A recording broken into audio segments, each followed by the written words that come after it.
রোহিঙ্গা মানে হলো তারা অনুপ্রবেশকারী নয়, রোহিঙ্গারা শরণার্থী। ইন্টারন্যাশনাল আইন দেখুন রোহিঙ্গা প্রেম দেখুন ফিরহাদ হাকিম বলেন সমস্ত রোহিঙ্গা জঙ্গি নয়, আর এই রাজু ঘোষ বলেন রোহিঙ্গা মানে শরণার্থী। দেখুন সবথেকে বড় একটাই কথা প্রমাণিত, বাংলা রোহিঙ্গাদের বাংলা হয়ে গোটা ভারতবর্ষে জঙ্গিরা ছড়িয়ে পড়ছে, অর্থাৎ বাংলায় তারা এখানকার শরণার্থী। রোহিঙ্গারা ভারতে এবং অন্যান্য দেশের শরণার্থী।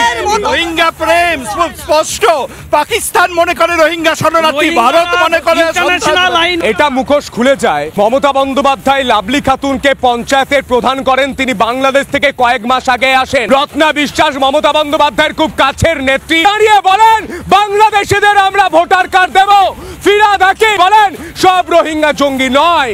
আর মমতা বন্দ্যোপাধ্যায় 2011 সাল থেকে 2025 সাল যাদের ভোটে জিতছে তারা রোহিঙ্গা প্রশ্ন তুলে দিয়েছেন কেন্দ্রের স্বরাষ্ট্রমন্ত্রী অমিত শাহ। তিনি বলেছেন নিজের মুখ্যমন্ত্রিত্ব বাঁচাতে ভাইপোকে মুখ্যমন্ত্রী করতে এই মমতা বন্দ্যোপাধ্যায় এতদিন ধরে বাংলাদেশ থেকে অনুপ্রবেশ ঘটিয়েছে, রোহিঙ্গাদের রেখেছে, ভোটার কার্ড দিয়েছে, আধার কার্ড দিয়েছে।